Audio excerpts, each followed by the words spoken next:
कृष्णा वंदे जगद्गुरु। मैं डॉक्टर रचना जोशी प्रकाम्य संस्कृत क्लासेस में आपका स्वागत करती हूँ। हम अभी अत्य संधि पढ़ रहे हैं और अत्य संधि के इसी श्रृंखला में आगे हम अब देखेंगे दीर्घ संधि। तो दीर्घ संधि के अंदर पहला जो सूत्र है हमारा वो है अकः सवर्ण दीर्घः। ये सूत्र कहता है कि अक से परे सवर्ण हो तो दीर्घ एकादेश होता है। दीर्घ एकादेश पूर्व और पर दोनों के स्थान पर होगा वो एकादेश होता है। अक के अंदर अ ई उ री री ये वर्ण आते हैं और इसी के साथ में जब उच्चारण स्थान प्रयत्नों के आधार पर जब हम देखते हैं तो वो सवर्ण कहलाते हैं। तो अ का जब अ या आ के साथ उच्चारण होता है तो ये सवर्ण होगा। ई का ई के साथ होगा। उ का उ के साथ होगा। री का री दीर्घ री भी होता है इसका और री के साथ, क्योंकि ये दोनों जो है वो उच्चारण स्थान में री और री इन दोनों का उच्चारण स्थान एक माना जाता है ना, उच्चारण स्थान के आधार पे। तो इस दृष्टि से इन दोनों का एक साथ हो जाता है। तो अब इसको अगर हम मोटे तौर पे देखें तो अ या आ के बाद में अ या आ आता है तो आदेश हो जाता है, दीर्घ होगा। इसी तरह से ई या ई के बाद में ई या ई आएगा तो भी दीर्घ आदेश होगा। उ या उ के बाद में उ या उ आएगा तब भी उ आदेश होगा। और री के बाद में री री या फिर री आता है तो इसका दीर्घ आदेश होता है। ठीक है, ये दीर्घ आदेश इसको माना जाता है। तो ये दीर्घ संधि है। अब इसके उदाहरण हम देख लेते हैं।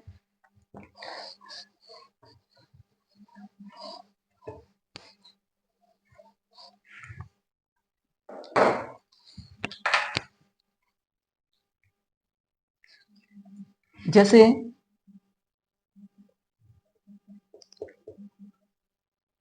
दैत्यारि ही, दैत्य प्लस अरि ही, दैत्य में अ प्लस अ और री,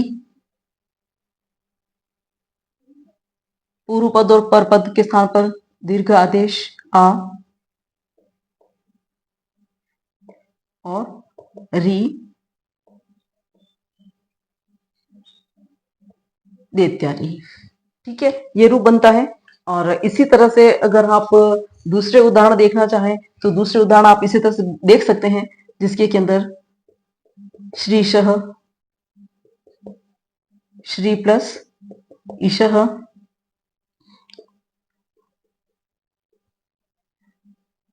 विष्णुदयः,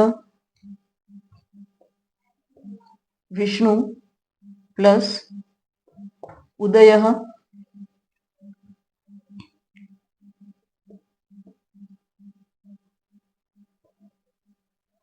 होत्रिकारः, होत्रि प्लस ऋकारः।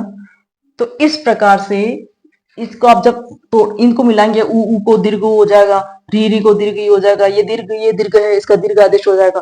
तो इस प्रकार से जब हम देखेंगे तो ये क्या है, अक सवर्णी दीर्घ, अक के स्थान पर दीर्घ आदेश होता है।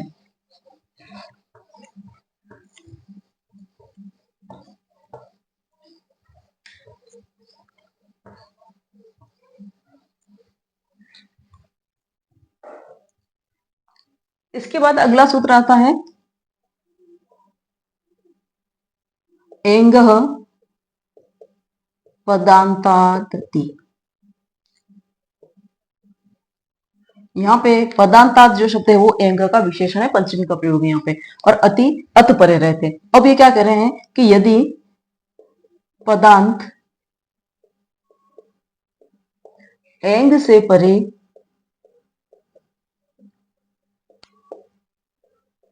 रस्व अत, जो हमने पढ़ा था पहले, है ना, अत कहा है इन्होंने। तो रस्व से परे जो अत है, अगर पदांत एंग से परे रस्व के बाद में रस्व अ होता है तो रस्व हो तो पूर्व रूप एकादेश अर्थात पर पद को पूर्व पद हो जाता है। ठीक है, इन्होंने क्या कहा कि पदांत एंग के बाद में यदि रस्व आ रहा हो, अत है अगर रस्व आ रहा हो तो तपरस तत्कालेश वाला ये बात आई यहाँ पे कि इसको रस्व आकार के रूप में गिना जाएगा, रस्व आकार ही लेना है हमें। तो रस्व आकार जब हमने लिया तो ये क्या कह रहा है कि अगर रस्व आकार होता है एंग यानी कि ए और उ, ये तो आप जान ही रहे हैं एंग का मतलब क्या है ना, एंग के अंदर ए और उ। ठीक, अगर ये आते हैं और इसके बाद में यदि रस्व अ आता है, ये समझ, यदि रस्व आता है तो ये क्या कह रहा है कि पूर्व एकादेश होता है, यानी कि ये और ये दोनों मिलकर के ये ओ बन जाएगा, ये पूर्व बनेगा। जिस तरह से हमने एंगी पदांत वाला जो सूत्र लगाया था हमने, उस सूत्र से हमने क्या किया था, पर रूप किया था एंगी पर रूपम सूत्र से, है ना। एंगी पर रूपम से हमने जो पर रूप किया था तो वहां पर हमने क्या किया था, पीछे वाले पद को हमने पूर्व पद के साथ में लगा दिया था। यहां पर ये क्या कर रहा है कि पूर्व पद के साथ में यहाँ पे क्या लगाएंगे, पर पद को लगाएंगे। ये पूर्व रूप संधि, जैसे वो पर रूप संधि थी, ऐसे ही इसको एक पूर्व रूप संधि के नाम से भी हम इसको जानते हैं। ठीक है, इसको पूर्व रूप संधि भी कहते हैं।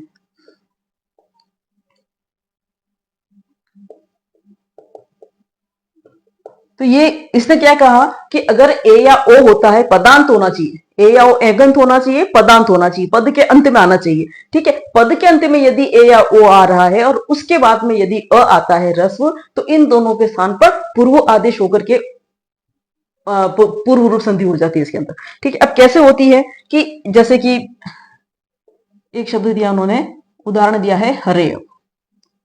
ठीक है, इसका विग्रह होता है हरे प्लस अव। हरे में भी हर, ए और अव।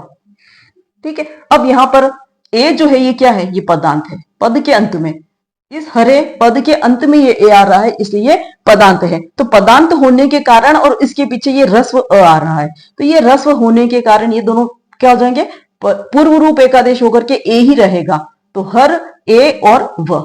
ठीक है, तो ये बना हरेव।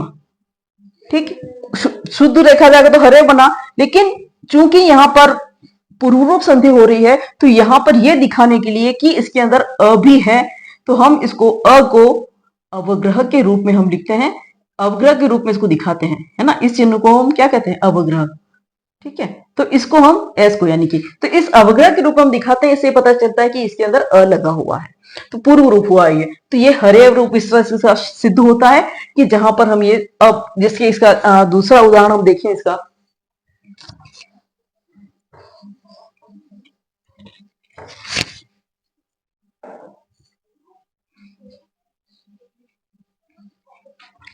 दूसरा उदाहरण है विष्णु।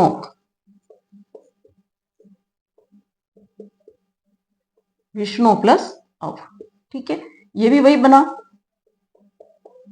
विष्णु ओ और अव। ठीक है, ये पदांत हो गया, पदांत होने के कारण पूर्व रूप एंग पदांत आदति से पूर्व रूप होकर के ओ होकर के विष्णु रूप बनेगा। अ को क्या करेंगे, अवग्रह के रूप में दिखाएंगे, तो ये हमारा बनेगा विष्णु।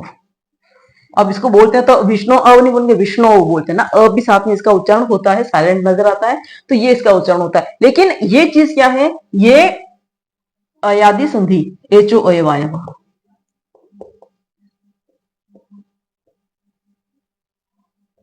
उसके अपवाद के रूप में ये काम करता है। ये सूत्र कैसे करता है, अब जहां पे यहाँ पे लिखा है कि ओ है और अ है, तो क्या कहता है कि एच के स्थान पर अव आय और आव आदेश होता है।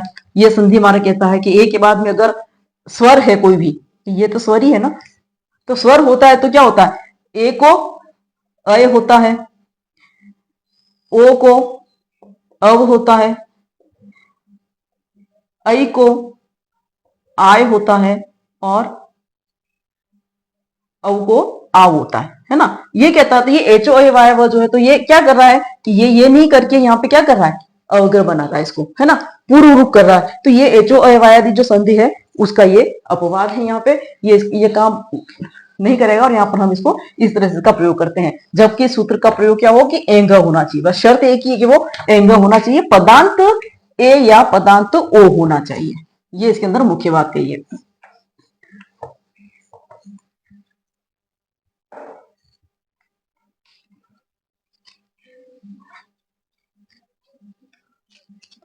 इसके बाद सूत्र आता है हमारा सर्वत्र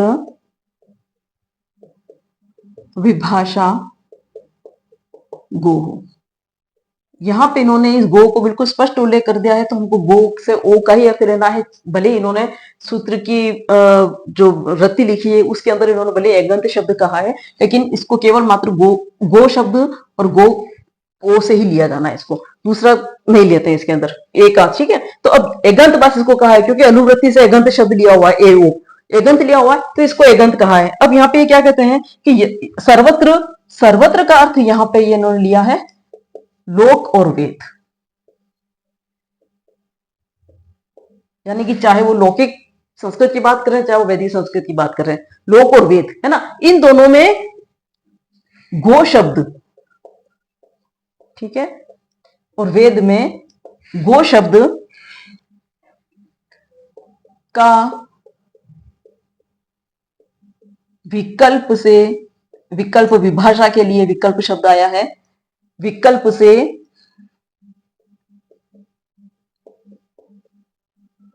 प्रकृति भाव होता है। अब ये एक नया शब्द दिया इन्होंने, प्रकृति भाव। वैसे तो मैं को आपको जो व्याकरणिक शब्दों के जो परिचय दिए हैं वहां पे मैंने काफी शब्दों को आपको बताया है, व्याकरणिक शब्दों का परिचय दिया है मैंने, लेकिन यहाँ पे भी हम इसके साथ में देख लेते हैं एक बार। तो प्रकृति भाव का मतलब होता है कि जो जैसा है वो वैसा ही रहे, उसमें कोई परिवर्तन ना हो, है ना। जो जैसा है वैसा ही रहना उसका, है ना, ये प्रकृति भाव है, यानी कि जो दिख रहा है जैसा है वैसा ही होगा। अब ये क्या करेंगे, सर्वत्र यानी लोक और वेद में यदि गो शब्द है, गो शब्द लिखा हुआ है और गो शब्द के आगे यानी कि ओ है, और ओ के बाद में यदि रस्व अ है, रस्व अ हर जगह आएगा यहाँ पे, ठीक है, तो ये रस्व अकार का ही हर जगह प्रयोग होगा यहाँ पर। तो रस्व अ है अगर उसके बाद में, तो ऐसी स्थिति में विकल्प से प्रकृति भाव होता है। प्रकृति भाव का मतलब ये कि जो स्वरूप जैसा है वो वैसा ही रहेगा, उसमें किसी तरह का कोई अंतर नहीं होगा, कोई संधि हम उसके अंदर नहीं करेंगे बिना संधि के। यानी प्रकृति भाव को भी एक संधि के रूप में कहा है ना। अब प्रकृति भाव को संधि के रूप में तो कहा है, इसके पहले पूर्व रूप और प्रकृति भाव भी संधि, लेकिन वो संधि होती नहीं है ना, वो शब्द जैसा है वैसा ही बना रहता है। अब कैसे रहता है कि गो अग्रम, ठीक है, इसको जब हम तोड़ते हैं तो गो प्लस अग्रम ये कहा। अब यहाँ पे गो पदांत ओ है इसके अंदर, और ओ के बाद में अ आ रहा है, रस्व अ है, तो ऐसी स्थिति में ये दोनों का क्या होगा, इस सर्वत्र विभाषा गो से विकल्प से, विकल्प का मतलब कि अगर करना चाहे तो, नहीं करना चाहे तो ना करें, ये विकल्प है, चॉइस है ना। तो ऐसी स्थिति में अगर नहीं किया जाता है इस सूत्र से, अगर हम संधि नहीं करते हैं तो गो अग्रम प्रकृति भाव होकर के, और ये शब्द ऐसा ही रहेगा, गो अग्रम ही रहेगा। इसके अंदर ये प्रकृति, इसको कहते हैं प्रकृति भाव होना, कि जिसके अंदर किसी भी तरह का कोई भी हम प्रयोग नहीं कर रहे हैं। वरना अगर प्रकृति भाव नहीं करते तो यहाँ पे अच्छी संधि हो सकती थी, ओ के बाद में अ आ रहा है ना, तो ओ को हो सकता था, अब आदेश हो सकता था, गोग्रम कर सकते थे, लेकिन हम गो नहीं किया, हमने इसको संधि नहीं करके हमने यहाँ पे क्या किया, इसको सर्वत्र विभाषा गो सूत्र से प्रकृति भाव करके, और हमने इसको केवल मात्र प्रकृति भाव के रूप में गो अग्रम, इस प्रकार से ही इस रूप को हमने रखा है। और यदि ये तो हो गया आपका प्रकृति भाव इसी सूत्र से, यानी कि जो जैसा है ये गो अग्रम वैसा ही रहा हमारा, ठीक है। अब अगर हम देखें तो ये पुरूरु भी बनेगा क्योंकि गो पदांत है ना, पदांत है, और इसके बाद में रस्व अ आ रहा है, तो इसको हम पुरूरु भी कर सकते हैं। तो क्या बनेगा,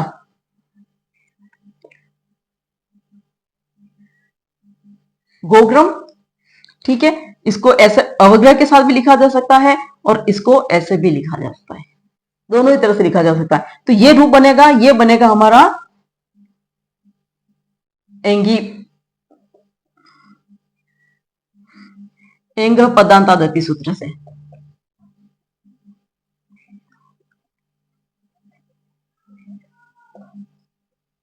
ठीक है, ये पर रूप हो जाएगा, यानी कि पर रूप भी हो सकता है, ये भी हो सकता है, लेकिन सर्वत्र विभाषा वो पीछे आ रहा है सूत्र, तो ये क्या कर रहा है, उसको उसका अपवाद बन रहा है, ये प्रकृति भाव नहीं होने दे रहा है, तो यहाँ पर ये रूप भी बनेगा, यानी कि दो रूप बन सकते हैं सर्वत्र विभाषा गो से। अगर हम प्रकृति भाव करते हैं तो गोग्रम ही रहेगा, और प्रकृति भाव नहीं करते हैं तो एंग पदांतादति से पूर्व रूप होकर के ये गोग्रम रूप इसका बनेगा।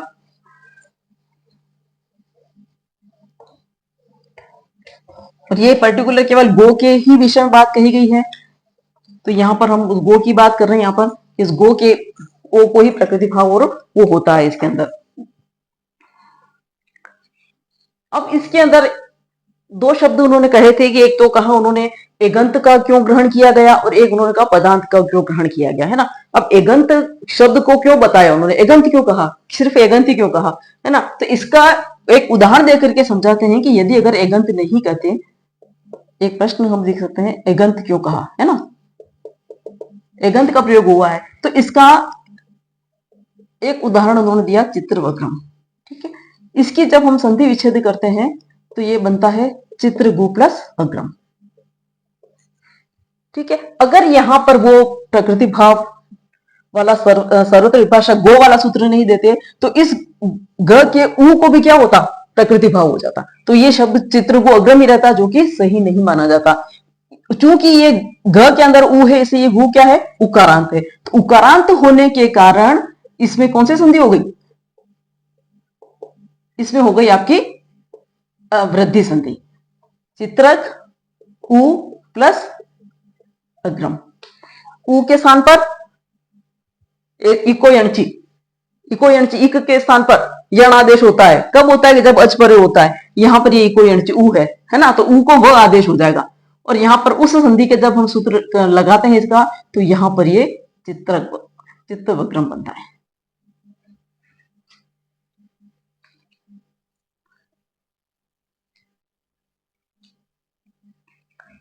तो इसलिए यहां पर एक तो इन्होंने एगंत का प्रयोग किया, ठीक है, और पदांत का भी इसलिए कि इन्होंने कि अगर पदांत के अंदर अगर ओ नहीं होगा तो वहां पर शब्द सिद्ध नहीं हो पाएगा, तो ऐसी स्थिति में उन्होंने पदांते ये कहा है। क्योंकि पदांत में भी जैसे कि उन्होंने कहा कि पद के अंत में होना चाहिए, है ना, पदांत भी उन्होंने कहा कि पद के अंत में ओ होना चाहिए, और ओ नहीं होता है तो वो नहीं बनता है, क्योंकि अब जैसे कि उन्होंने कहा कि गो प्लस अस, एक इन्होंने ये शब्द लगाया यहाँ पे, अब यहाँ पे स जो है वो पदांत हो गया यहाँ पे गो के साथ में, है ना, ये स जो है वो अस लग रहा है तो ये पदांत हो गया, तो ये स के पदांत होने से ये गो शब्द नहीं बनेगा, विसर्ग लग जाएगा इसका, तो ये गो हो जाएगा। तो इस स्थिति में इसलिए गो के अंदर केवल मात्र ओ रखना है, इसलिए उन्होंने क्या कहा, पदांते कहा है कि पद के अंत में केवल ओ होना चाहिए। उसके बाद अगला सूत्र आता है हमारा अनेकाल शित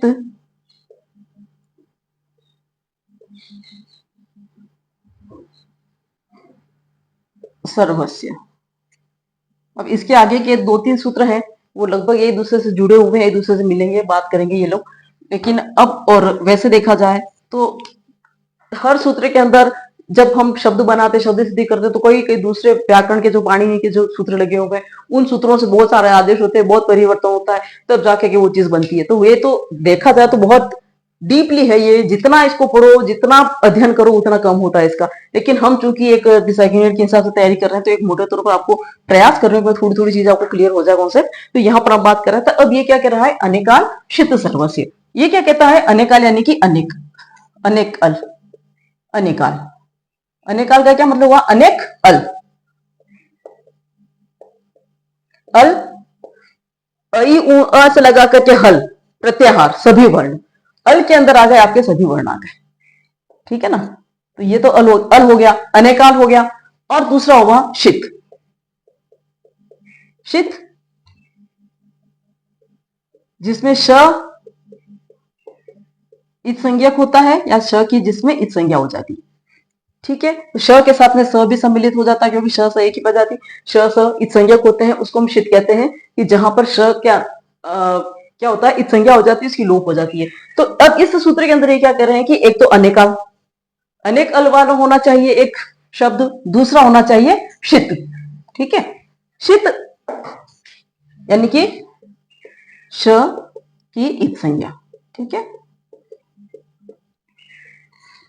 इत संज्ञा अगर होती है तो अनेकाल और शीत आदेश, ठीक है, ये अनेकाल और शीत आदेश दिया जाएगा। ठीक है, तो अनेकाल और शीत आदेश जहां पर दिया जा रहा है ना, आदेश जिस षष्ठ्यंत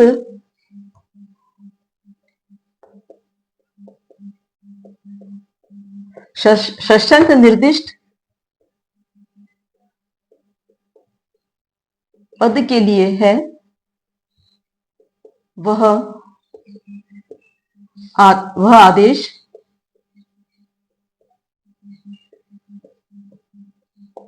संपूर्ण पद के स्थान पर होगा।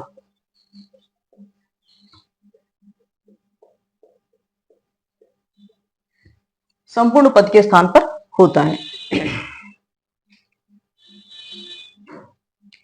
यानी कि अनेक अल वाला अगर कोई आदेश हो रहा है कि इसके स्थान पर ये हो जाना चाहिए, है ना, तो ये जो हम कहते हैं वो आदेश है, किसी के स्थान पर किसी को लेकर के आना वो आदेश है। अभी क्या कह रहे हैं कि यदि वह आदेश अनेक अल वाला है, अनेक वर्णों वाला है ना, जैसे हमने कहा ना कि ई के स्थान पर ऊ हो जाना, ई के स्थान पर ये हो जाना चाहिए, ऊ के स्थान पर वह हो जाना चाहिए। जब हम ये कह रहे हैं तो यहाँ पर क्या है, हम एक वर्ण की बात कर रहे हैं, ये चीज होनी चाहिए। लेकिन जहां पर हम अनेक अल की बात करते हैं कि इसके स्थान पर ये हो जाना चाहिए, है ना, तो जहां पर अनेक अल वाला आदेश अगर दिया जा रहा है कि जिस आदेश के अंदर एक से ज्यादा वर्ण है, वो अनेक अल हुआ। तो अनेक अल वाला आदेश है या फिर वो आदेश शित है कि जिसके अंदर से श की इत संज्ञा की जाएगी। तो ऐसा जो शब्द यानी कि, और फिर क्या कहा उन्होंने कि षष्ठ्यंत निर्दिष्ट पद के लिए कि इसके स्थान पर, तो इसके ये जो शब्द कहा गया है, ये जिस पर्टिकुलर शब्द के लिए कहा गया है वो षष्ठी निर्देशित हो गया, है ना, तो उसके स्थान पर जब आदेश होता है तो वह स्थान वो षष्ठी विभक्ति के लिए जो निर्दिष्ट किया हुआ उस पूरे पद के स्थान पर हो जाता है। इसके कहने का मतलब है इस सूत्र के, है ना, कि जहां पर यहां कहा कि जैसे कि मान लीजिए कि अगर कहें कि राम की बात में जैसे कि हम विभक्ति बनाते हैं तो सुओजस अमोष टाभ्याम टाभ्याम भीस।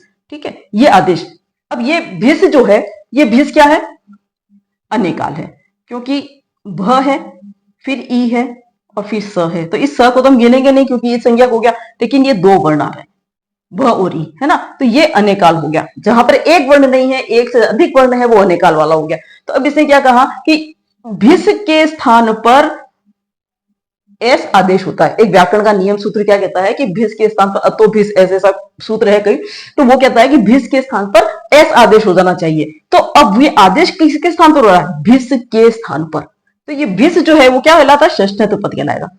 षष्ठी विभक्ति द्वारा निर्दिष्ट पद है ये भिस, कि इसके स्थान पर वो आदेश हो रहा है। अब ये अनेकाल सूत्र क्या कह रहा है कि पूरे ही संपूर्ण पद के स्थान पर हो जाना चाहिए वो आदेश। तो जब यहां पर हम करते हैं वो आदेश, तो राम प्लस भिस के स्थान पर आदेश होगा हमारा ऐस आदेश। ठीक है, ये ऐस आदेश होता है, ये पूरे इस भिस के स्थान पर, यानी कि इस भिस को हटा दिया हमने और ऐस यहां पर लगा दिया। तो ऐस लगाने से क्या हुआ कि राम के अंदर ऐ मिला तो रामई, और ये स जो है वो व्याकरणिक नियमों के अनुसार विसर्ग परिवर्तित होता है तो रामई ही तृतीय विभक्ति का बहुवचन का रूप ही बनता हमारा।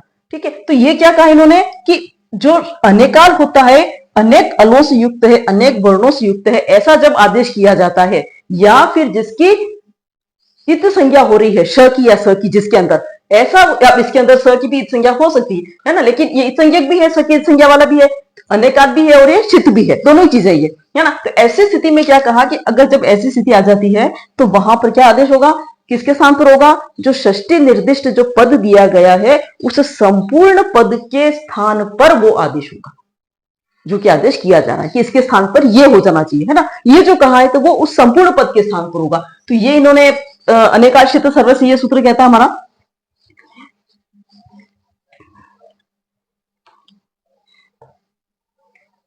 और ये जो सूत्र है अनेकाश्रित सर्वस्व जो सूत्र है हमारा, ये सूत्र अलो अंत्य से सूत्र का अपवाद है। अलो अंत्य से का क्या कहते हैं, अल का अंतिम अल है ना, अल का जो अंतिम वर्ण है उसकी संज्ञा हो जानी चाहिए, ये कहता है जो आदेशित किया गया है उसका जो अंतिम अल है, यानी कि मान लो जो भी हमने आदेश किया, अगर अलो अंत्य से लगाएंगे तो इससे स की संज्ञा, कहने का अभिप्राय होता नहीं है पर ये नॉर्मल समझाने के लिए मैं आपको जस्ट एक उदाहरण दिया। तो अलो अंत्य से जो सूत्र है वो अंतिम वर्ण की संज्ञा करता है, जबकि अनेकाशित सर्वस्य संपूर्ण पद की वो कर देता है, हटा करके और वहां स्वयं आकर बैठ जाता है वहां पे, है ना, उस आदेश को ले आता है। तो ये अलो अंत्य से जो है वो एक तरह से उसका अपवाद है, ये कह सकते हैं। घिच सूत्र कहता है कि गकार इत वाला आदेश अंतिम वर्ण के स्थान पर होता है।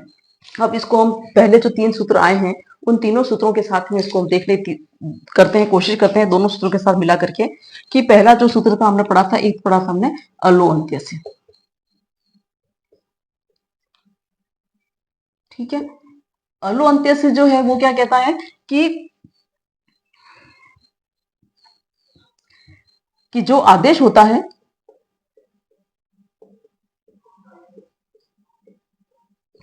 जो आदेश होगा वह अंतिम वर्ण के स्थान पर होगा, ठीक है।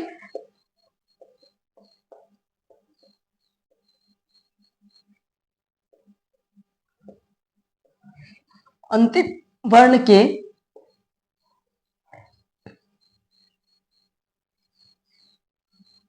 स्थान पर होता है, यह लो अंत्य से कहता है। दूसरा जो सूत्र आया अनिकालशित सर्वस्य, ये संक्षेप में बात कर रहे हैं इसको, कि अनेकालशित सर्वस्य क्या कहता है कि ये जो आदेश होना है ना, यानी कि शित और अनिकाल आदेश जो है वो संपूर्ण पद के स्थान पर होगा,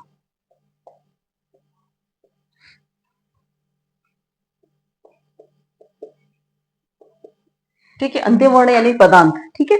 और यहाँ पर ये क्या कह रहा है कि संपूर्ण पद के स्थान पर ये आदेश होगा, जो होने वाला आदेश है वो अनेकालशित पदों से ये कहता है।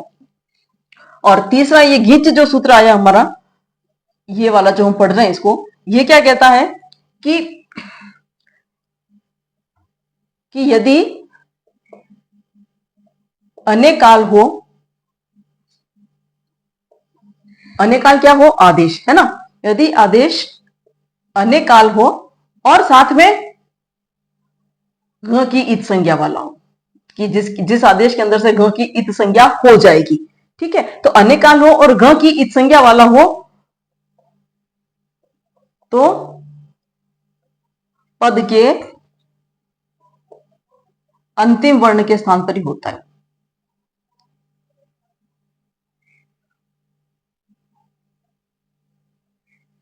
पद के अंतिम वर्ण के स्थान पर होगा, ठीक है। ये चीज इन्होंने इसमें अंदर क्लियर किया है इसके अंदर, कि पूरे जगह पढ़ी होकर के, यानी कि 3 सूत्र जो हमने पढ़े इसमें, कि तीनों से ही क्या हो रहा है, आदेश आ रहे हैं। तो अलो अंत्य सूत्र क्या कहता है कि जो आदेश होता है वह अंतिम अल पर हो जाता है, जैसे नॉर्मल कह दिया है ना, अलो अंत्य से, जैसे नाम से पता है अंतिम अल के स्थान पर आदेश होता है, ये उसने कहा। लेकिन अनेकाशित सदस्य ने क्या कहा कि अगर अनेकाल है आदेश, यानी कि अनेक वर्णों वाला है, अनेकाल का मतलब अनेक वर्णों वाला अगर वो आदेश है और साथ में वो शित भी है या अनेक वर्णों वाला है, तो ऐसा आदेश जो होता है वो पूरे ही पद के स्थान पर हो जाता है। ये पदांत की बात करता है, ये पूरे पद की बात करता है कि पूरे पद पर हो जाता है। लेकिन घिच सूत्र क्या कहता है कि अल के साथ में उसने घिच को भी देते हैं, लेकिन अगर वो अनेकाल तो है, लेकिन साथ में अगर वो गकार की जहां पर इत संज्ञा हो रही है, जिस आदेश के अंदर गकार की इत संज्ञा हो रही है, ऐसा अगर आदेश हो रहा है तो वो उस पद के अंत वाले के स्थान पर ही होगा,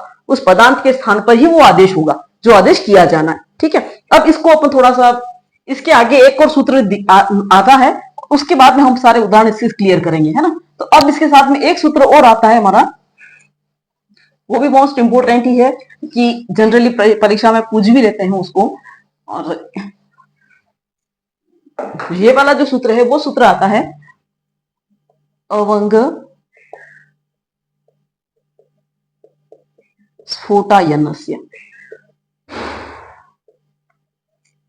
ठीक है।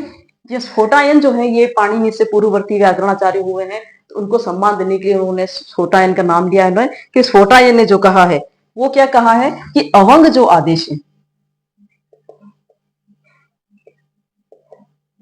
अवंग आदेश अवंग आदेश होता है, ये स्फोटायन का मत है। बस इतना से कह के छोड़ दिया उन्होंने, ठीक है। यानी कि इनको सम्मान देने के लिए कह दिया कि अवंग आदेश होता है, ये अवंग जो आदेश होता है ये स्फोटायन का मत है कि उन्होंने कहा है कि अवंग आदेश होता है। लेकिन अब अवंग आदेश कहां होता है, तो वही बात वही आ गई कि एगंत एगंत पद होना चाहिए, यानी कि स्वर वर्ण परे होने पर एगंत होगा और उसके बाद में स्वर परे है।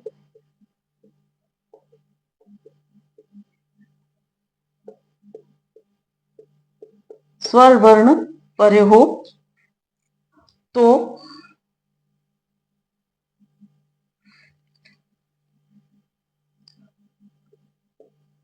गो के ओ के स्थान पर विकल्प से अवंग आदेश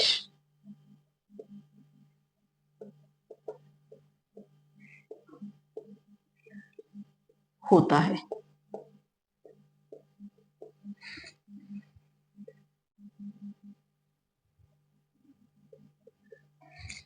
ठीक है।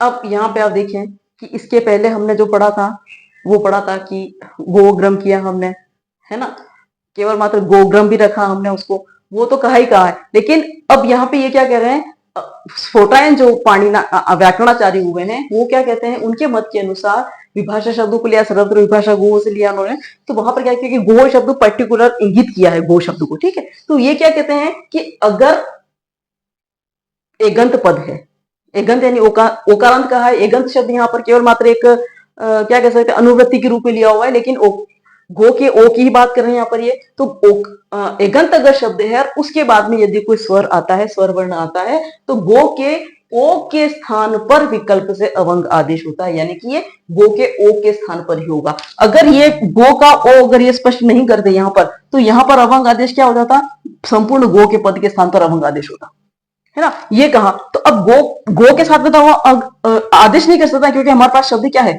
गोग्रम,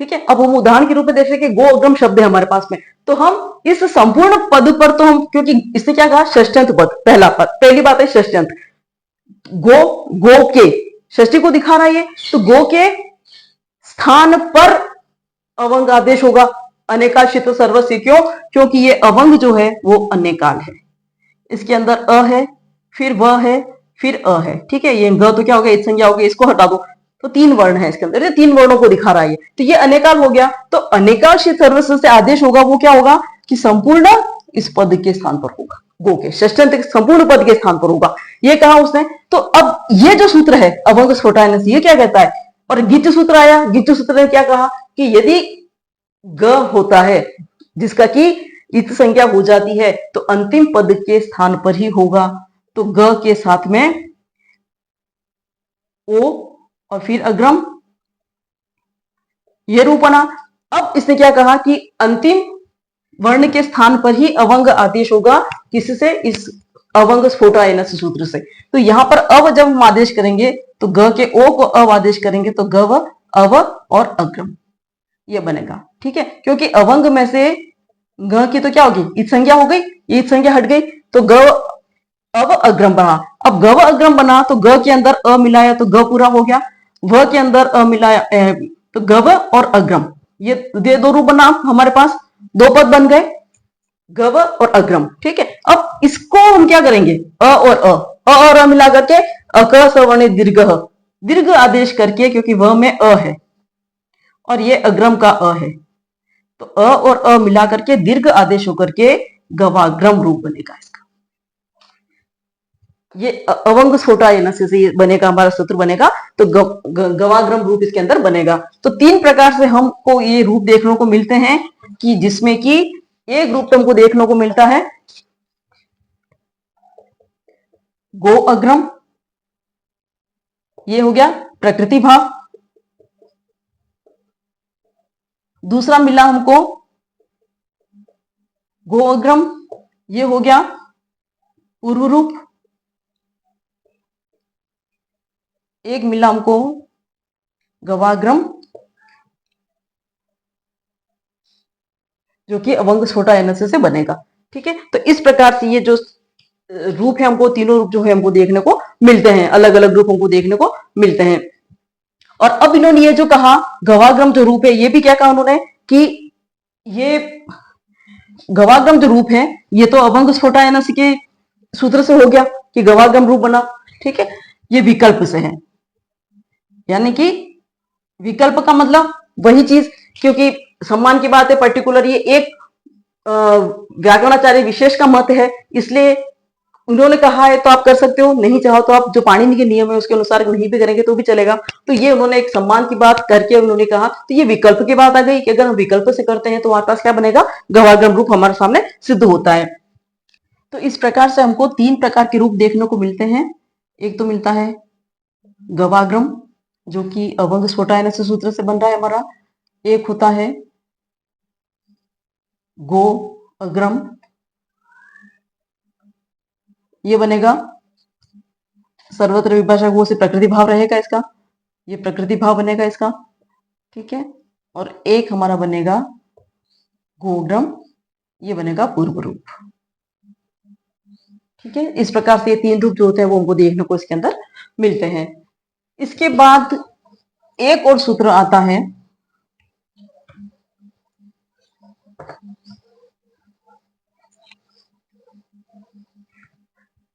वो सूत्र है हमारा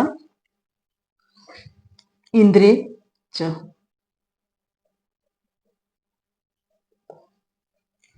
इंद्र च, अब यहां पर भी च और इंद्र। ठीक है, इंद्र में अब ये इन्होंने यहां पे कह दिया, यानी कि इंद्र शब्द के परे होने पर, यानी कि यदि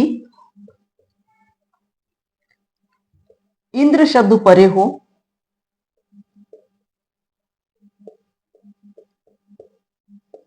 इंद्र शब्द परे हो तो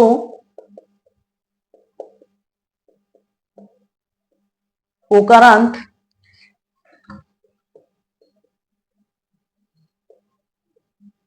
ओकारांत गो के स्थान पर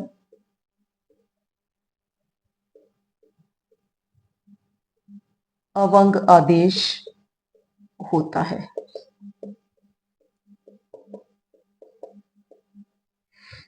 एक तो अवंग छोटा है ना से उन्होंने कह दिया कि अवंग आदेश हो रहा है। ठीक है, अब यहाँ पे इन्होंने इंद्रेच भी लगा दिया कि इंद्र अगर शब्द पीछे होता है, गो शब्द के बाद भी यदि इंद्र शब्द होता है तब भी इस सूत्र से क्या होगा, अवंग आदेश होगा।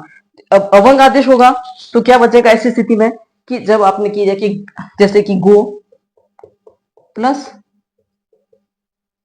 इंद्र, अब ग का ओ पदांत हो गया और इसके बाद इंद्र आ गया। ओ के स्थान पर क्या आदेश होगा, एक पीछे है, स्वर है पीछे, तो क्या हो जाएगा आदेश, अब आदेश होगा अवंग। ओ को इसने क्या नहीं, सॉरी, ओ को क्या कहा इसने, अवंग आदेश होगा। सबसे पहले तो अंतिम पद के स्थान पर ग के ओ के स्थान पर अवंग आदेश होगा इंद्रिय च सूत्र से। ठीक है, अब इंद्रिय च सूत्र से अवंग आदेश करने